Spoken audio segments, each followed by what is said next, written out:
Hello everybody and welcome back to another episode of Reloading with Brittany Scovel. I am your host Brittany Scovel, and today we have another trip recap because I just got back from Kayak Catfishing in Wisconsin. So my mom's here and we're going to debrief.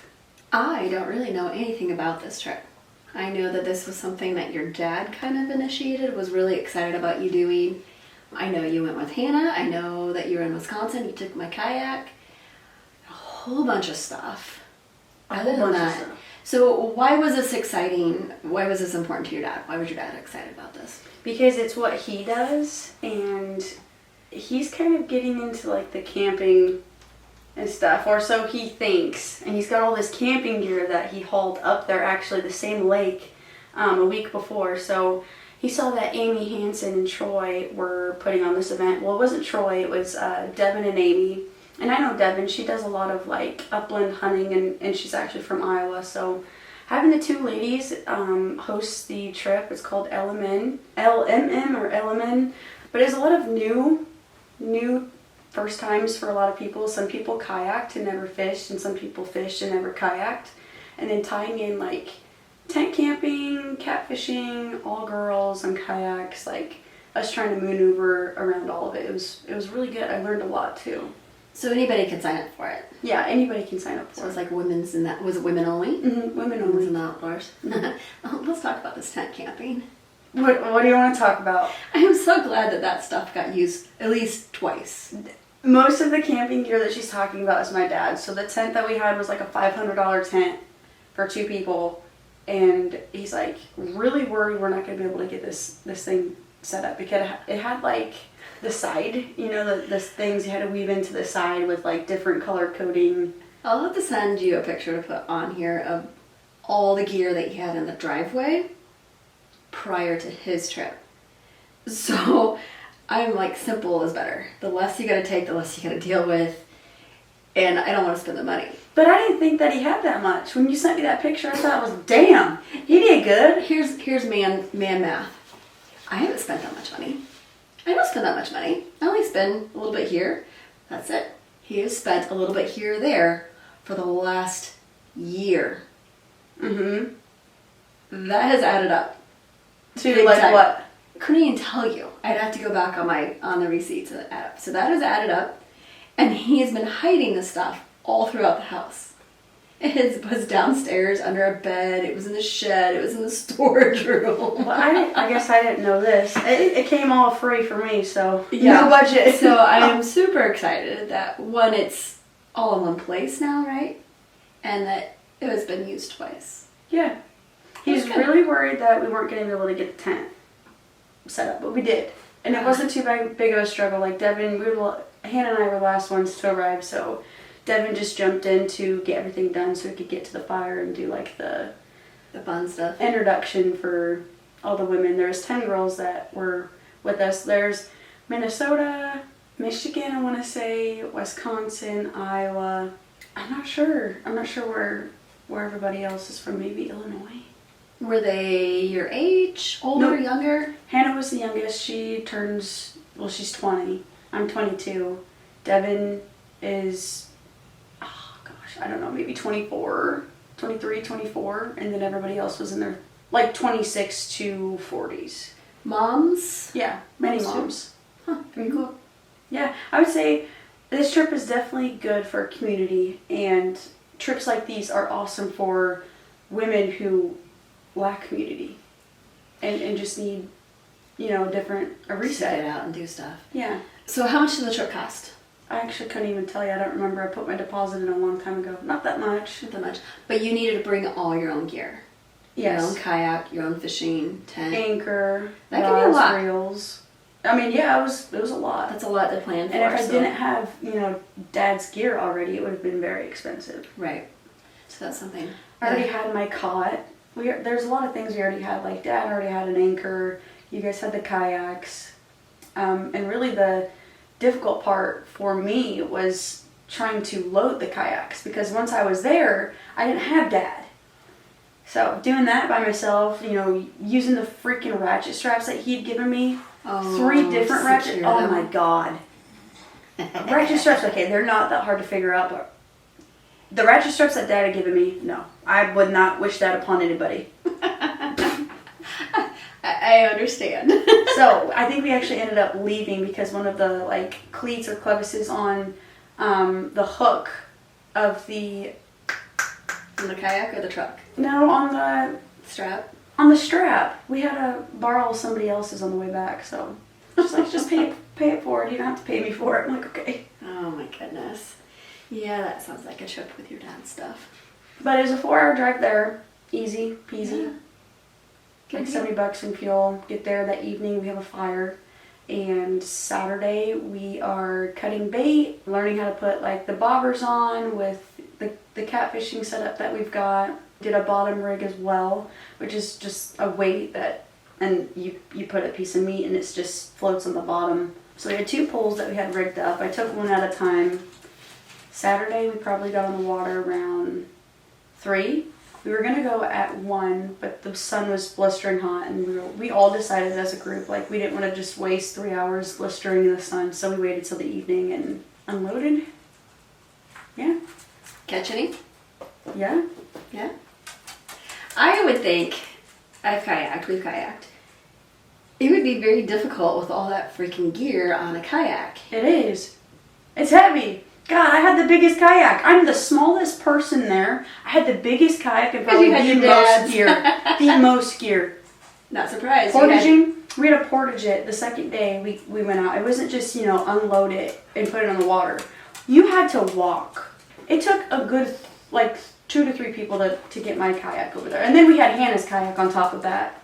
And it doesn't, that one doesn't have handle placement very convenient. I do not like that. Yeah, yours is, I love yours way more, the one that you can easy to carry, yeah. lighter, yeah. And you have that wheel. We finally figured out that wheel for my kayak. So there's no way I can do this. Mm-hmm. So we get all back to, this is the second day, but I'll just talk about portaging the kayaks because I moved muscles that I haven't moved in a long time, and I was in bed puking for 2 days. It sucked. It was awful.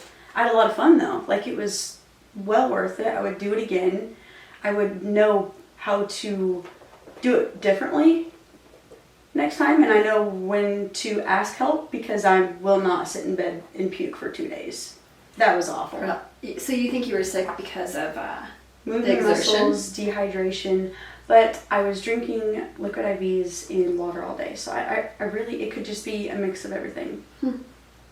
Yeah. Interesting, because you never really, during swim practice, you never got sick from exerting, or did you not exert to your fullest during swim practice? I don't move my muscles ever, Mom. Well, no, but that was the most workout I've had in a long time. Gotta move them. Yeah, but yeah, we got your wheels ratchet straps to the kayak, and I lunged that whole kayak all the way back to the truck, and there was hills, tree ruts, ticks, poison ivy, by myself. Yeah, it works well in the perfect situation, but it's never the perfect situation. That's what I was telling you about those wheels. It's one thing to pull it down a sidewalk, concrete sidewalk. It's another to pull it up a hill or uneven ground. Well, to get to the truck to get the wheels, one of the girls was like, will you just help me take my kayak up there? I'm like, oh yeah, sure, that just makes the most sense. But I'm like, I'm gonna regret this in the long run because now I have 2 more kayaks to portage back. So I was dead. You were doing a lot. Yeah, and then trying to figure out how to load them all up with the stupid ass ratchet straps Dad got. It was frustrating, but we all got it figured out and loaded up, secured on the way back. So that's all that matters. So when you catch a catfish, or any fish on a kayak, did it drag you around? Did you go for a ride? It actually did not because we were all anchored down. And the catfish that I caught, I don't know, maybe 10 pounds. We didn't really measure or weigh. I had a scale. I should have weighed it, but I was too focused on my reel snapping off my rod. That's a new. Yeah, tell them about that, because sounds like you must have been live. I was live. And your dad was watching it. Yeah. I was getting my live set up because it was actually really slow. And I got a bite. So I was like, I'm going to hit record on my live. And then I was getting my rod out of the rod holder, and I didn't know if it snapped off in the rod holder or if it was after I had pulled my rod out of the rod holder when it snapped my reel. But I reeled in my catfish, the only catfish that I caught, with My reel literally snapped in half, holding it onto the rod. I'm like, guys, I don't know how I'm doing this right now, but I am. So the reel, not the rod, the reel snapped. Mm-hmm. Interesting. So not something that would ever probably happen No, again. no, and it's PC Fun Reels. Like, I love the brand. I've been using PC Fun Reels since early spring, and I really like them. My dad and I have done a lot of like research and digging before I started working with PC Fun to see like if they had any flaws, or like why are their reels at the price that they are, and people are just like raving about it online. And they've been true to that. I told them exactly what happened. They're like, hey, it might have been just a manufacturer flaw. There might have been like a little crack or seal in the reel. And that was nothing that they would have done wrong. Out of their control. And so, good customer service on their end. They're sending me a new reel immediately to replace it. So Awesome. Okay, PC. Spell this. Piscifun. Okay, so it's not like it sounds. No, it looks like Piscifun. So is this a small business, a corporate, local? I know that they manufacture and ship everything from overseas, and that's probably why the prices are more Affordable. Yeah, in the market. And the market's so saturated, and everything you see is just so expensive. So it's an online store? Online only. Okay. So where do they mostly market to? Are they in stores anywhere? Actually, I don't know. That's a good question. I'm assuming that they are. I don't know. Having things break or things go wrong is something... It's disappointing. Small business, large business, things happen. Mm-hmm. There's a lot of things that you can control.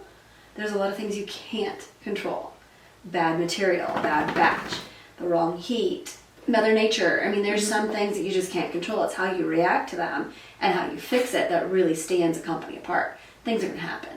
So I think that's a really good testament to that company, that they're standing behind the product and behind you of making it right. Dad didn't want me to post that video. He's like, that's going to be such bad publicity on PC Fun. And I'm like, I will make it out to be something that it is not. Like, you might think that I'm on PC Fun, but people are going to see this video and see my whole trip experience, so they're going to be worried about what size the catfish is that I'm reeling in. They're not going to focus on the snapped reel. Yeah. And I knew I could make it something good. Like, it was good customer service. It was just a minor flaw, and that was like the only content I really got, because that was the only fish that I caught. So I was like, I really want to post this, because if I don't post it, I don't know if I'm going to have much content. And I knew that I could Wee's getting his way on the mom right now. I knew I could loop around. And I think that's part of the problem that we have in today's culture, is everybody expects perfection 100% of the time. And it doesn't happen. I even got caught up in that myself when we were putting our boat in. For the first time after being winterized. We used a different person to winterize it, and it was just not how I've ever had a boat winterized before. Mm-hmm. So we could just kind of work through that, and there's some things that I do want fixed, because I've been around boats my entire life and know how they should be winterized, that they were kind of messing with that shouldn't be messed with. But we're talking about fishing, we're talking about materials, and for me, for taxidermy and that kind of stuff, you can't expect perfection. It's how you handle the situation and work through it. And then that immediate, gotta have it fixed right now. It's hard. Here I am in the water, got the boat off the trailer, and the alarm starts going off. So I get to the gas dock, and it's a Saturday. I want it fixed now. That's my reaction. You want what fixed? What are you talking about? My boat. Oh, you haven't heard about the boat? No, what? Like what? No, that's a whole other story. But it's just, people, I think that's a good video to show. But yet, a lot of people, some people might look at it like, oh, well, that's new out of the box. It should be perfect. No, not everything is. I mean, we try, but sometimes the material is not going to be right. Or the person who packaged it, who was supposed to be doing the quality control, well, yeah, just like a lot of things that negligence. we've got to look at. Just the small negligence that people or employees would look over, like that EMP bomb that made it all. This is totally off topic, but that EMP bomb that was on that cargo ship that got all the way up into the Gulf of Mexico, approved up the channel made it all the way up into Tennessee until like people saw, and that was just negligence from the workers at the port at the start of. Do you know what would have happened? That was a test round for the EMP bombs from a foreign country. Wow. Do you know what would have happened? I hadn't heard about this. If the size of the EMP, this was 2 years ago, but the EMP that went off, it was so big it would have taken out all of the United States, all of Canada, parts of Mexico, and that is like electric, Wi-Fi, your phones, your vehicles, everything swiped, gone. Yeah, it happens. Okay, back to the trip. Even with a catfishing trip on a brand new reel, it happens, and that company stood up, and I think that was a good thing. I think it's also kind of a testament to us that remember, things are not perfect all the time. You gotta pivot and roll. So how did you pivot? So you caught a fish with a broken reel. You got it in the boat. I used Troy's reel. Okay. Routing reel. So plan B was somebody else. But I should have brought my extra pole, but I didn't. You gotta be able to pivot and move on to the next. My pivot was to go out on the pontoon instead of the speedboat that day. Yeah. We still got on the water, it just was in a different way. Food provided? Food was provided, but we had tons of snacks and a cooler with our own, drinks and snacks that we wanted. That you brought or? That we brought. That you brought too. Okay, so did you take some notes for when you have an event? I did, actually. Okay. And they had sponsors, so they had stuff for us, and we didn't even know. So we got like this dry bag, this wild water bottle, and then whisker seeker, and then we got like a little, just goodies. Just swag bag. Yeah, swag nice. bag goodies. Good. So you took some notes for some of your next events and kind of how you can tweak it. And so food, you're camping. So was it over the grill, campfire type? We did hot dogs one night, and then we had a fish fry, and then in the morning we had like the freeze dried bags of food that you would, hike with. You boil water, you put it in it for 10 minutes. Oh, like the military. So I had scrambled eggs the first morning, and then I think we just had like a grab and go for the second day. We had like juice boxes, homemade muffins, granola bars, fruit snacks, all that stuff. And then we had sandwiches for lunch. Fun. Yeah. Good. Oh, the fish fry. It was delicious. So was that fish that you caught? No. No? Mm-mm. You didn't eat the fish that you caught? No, we didn't keep any of the fish. It was all catch and release. Yeah. Okay. Just for that, that trip. We didn't keep any fish. Okay. So. But they were already up there for the first 2 weeks, like fishing, and so they just had fish. We did catfish. So did you help cook it and prepare it and learn how to? No. So was that cooked over the campfire too? Mm-hmm. Fun. Well, the hot dogs were. The fish fry wasn't. Oh, they weren't. Like how they cooked the fish? Like in those boilers or whatever. Oh, grease. Yeah. Fried them. Okay. Good. So did you have anybody that was squeamish? That went on a fishing trip and was like, no, I ain't touching that. Yeah. I'm not going to smell like a fish. Well, not like that. They were just terrified of fish. Oh, no kidding? Yes. Terrified. They signed up for a kayak catfishing trip and are terrified of fish? Yeah. Interesting. Yeah, it was interesting. I was like, what the f-? But then she, conquered her fears and did it. Good for you.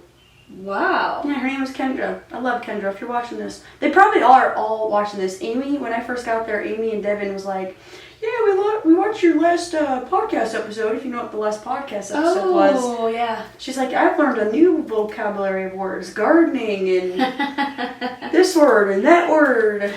Funny. So I was like, oh, they all know my business now. So you had some that did not like fish or was afraid of fish. How about your tenting? Everybody's in the tent. So what about bugs and sleeping on the ground? Some girl brought and slept in her ice hut. And I would have done that with my tideweed blind if I had the choice to, because you just pop it open. That would have been so much more easier. So there's not a ground on it? No, not a floor no to it. So you're sleeping on the ground. Interesting. And it's very thermal. It keeps a lot of heat in. So she was in the evening she was struggling because it was so hot. Oh, so maybe not so good that way too. Yeah. Huh. Easy setup for. That's a nice make herself. you do with what you've got without spending a lot of extra money. Good for her. I should have brought the pop-up blind to use. Huh. So nobody was squeamish with bugs or snakes or the outdoors in general, tent camping. Because it's not for some people. No, we didn't have a shower house in the tent area, so you had to drive 2 minutes, which wasn't an issue at all. So there was a bathhouse. Yeah, there was a bathhouse, that saved me because, ugh. Bug spray and stuff. What about bathroom? Was there a kaibos or? We had a walk. I was squatting outside of the tent.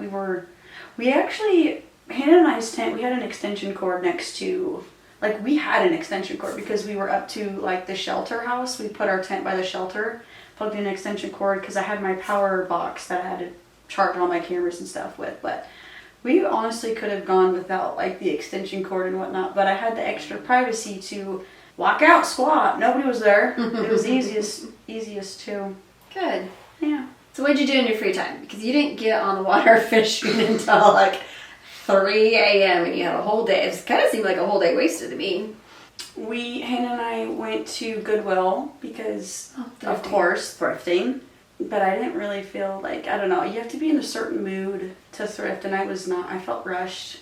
And then like Hannah was like following me because she wasn't shopping. It was just me. So I couldn't focus because she was following me everywhere. So you're just literally killing time. Yeah, we were killing time. So after that, we went to DSG. I don't actually know what DSG stands for because I never really looked into it, never owned anything of that, but the girls were saying that they had an in-person store, and I've seen their stuff online. They're a camo brand, fishing brand for women specifically. I see. And they just so happened to be having a store sale. So the sale rack that we had gone to, all of the t-shirts that were like $40, like $2. Yeah. So I like walked out with a whole bunch of stuff, new gear, new shirts, some things I forgot to pack. I'm like, oh, forgot a t-shirt, just gonna put this on real quick, $2 t-shirt. And I had posted it on my Instagram, and I guess one of the ladies that is with DSG saw it, my Instagram story, and was like, we would love to have you on the team. I want to get you out to the UP and do some fishing. Just food for thought on that. And I'm like, oh my gosh, I'd be so tickled. I just don't know how to go around it because I've worked with their direct competitor, Girls with Guns, but I'm not affiliated with them. So if DSG is going to offer me something bigger and more value, I'm going to. And you like the product. I do. Oh and my you gosh, like yes. So nothing against Girls with Guns because you really like that product too. And I also wear Girls with Guns. That's been a couple years ago, and there was not a signed contract. They never paid me. And they just gave you product. Yeah. Which was a valuable product. A lot of gear, and I post it all the time. Those cargo pants I wear almost every single time you see me on Instagram. I'm in them. Yep. I don't see anything wrong. If you like the product and the company and their brand and their ethics, you're not under contract, so I wouldn't maybe do both of them. Yeah, no, I wouldn't do both of them either. Or if there's a product that one has that the other one doesn't, say why you go with this company versus this company, I think is fine. Because we do that in day-to-day life. Yeah. I've got a couple suppliers of taxidermy that I prefer to buy from, but they just don't have this product, so then I have to order from a different one that's not my preferred. So who's your preferred? An Iowa company, Matuska. What's your second? Ohio? Probably Ohio. And then McKinsey? And then McKinsey Taxidermy. And I don't have anything against McKinsey Taxidermy. They're just big. They're big, and they kind of have a monopoly over the small taxidermy supply stores now. And that's why I just kind of prefer to do the two smaller ones. So what we're talking about, for the people that are listening and don't know what those are, I heard the word McKinsey supply growing up religiously. We would always have big boxes of mounts, shipped to the house for taxidermy, and that's who supplies the mounts. Yeah. That she orders, and then the hides get snuck on. Yeah. Yeah, no, I don't see any problem switching companies or using two companies as long as there's not a direct conflict of interest for those two. Any other business opportunities that come out of it? Or, because this is kind of a personal, this would fall in line with my own work, doing something, personal growth. Not necessarily as a business trip. This was not a business trip at all. This was most definitely like a relaxing on my own. I wanted to do this, yeah. Nice, but some opportunities came out of it. A few opportunities came out of it. Some of the sponsors started following me. I don't know if you call that an opportunity, but Whisker Seeker, they're local. They're like in Urbandale, Waukee area. Yeah, so your dad uses them or has their stuff. The whole Whisker Seeker everything. If you ask Troy where he got a certain thing, Whisker Seeker. Oh, you can get that at Whisker Seeker. Even down to the batter that we fried our fish in, Whisker Seeker. Huh. The nets, Whisker Seeker. The rods, Whisker Seeker. The tackle box, Whisker Seeker. Well, that has something to do with the catfishing tournaments that your dad is into. Yeah, I don't think that dad still uses Whisker Seeker just because, men are weird and, done and over. But he's all about PC fun. yeah, his new thing's PC fun. Any other questions? We could just wrap it up with how we left. We were supposed to leave Sunday morning, ended up leaving Saturday night. Yeah. I woke up, Brittany's home. Oh, when did that happen? At like 3 a.m. Austin leaves. I knew that Austin was going to leave either Sunday night or Monday morning for work, and he was going to be gone in Illinois for days. I wasn't going to be able to see him. So I planned a trip when he just got home from being gone in Texas for a long time. We're trying to maneuver about how to plan that when he is home, but we never know when he is going to be home. So we knew it was bound to happen. I played it off pretty well. I didn't think I was going to be able to pull it off. We were sitting at the campfire, and I texted Hannah. I'm like, hey, do you want to just like leave tonight? Wait a minute. You're sitting at a campfire and you text somebody? Well, I was like leaving to go to the tent. I didn't want to say it out loud. Oh, okay. Because 2 girls left, and after that I texted Hannah. I didn't want to say it out loud. Oh, I see. I didn't want, like Amy or Devin to be like, oh, why do you guys want to leave, She's like, yeah, let's go. And I was like, okay. And then I was like, you're driving. She's like, wait, what? And so we had like a 4-hour drive back. I only think I got like 30 minutes of sleep, and then had to drive another hour and a half. I get home. So yeah, we decided to surprise Austin and Dawson on the way back, and it was just a surprise to Austin because I was like, hey, I don't have that good of a connection. I'm going to go to bed early, yada yada. And so I played it off. I even was like staging me laying in bed in the truck with like my blanket and stuff. I was freaking out. Like I felt like I was not being loyal to him. A rebel. Yeah. Get back at like 3. I find him on the ground on the toilet. Like, yeah. I heard you guys had a good day on the boat. Yeah, we had a really good day on the boat. Next day was good. Actually, no, it wasn't because I was like were not puking. I thought it was going to be good, but yeah. I guess the soreness, I needed to stretch. Moving body parts that I don't really move, but. Oh, you're getting old. Evidently. All right, I think this is all we have time for today. Okay. Tune into the next episode. I don't know what that podcast. We could talk about how you get your African animals from Africa to Iowa. Oh, we could, because that has not been fun, and that's been very expensive and a pain in our ass. Yeah. All right, this is Reloading with Brittany Scovel. I am your host, and we are out.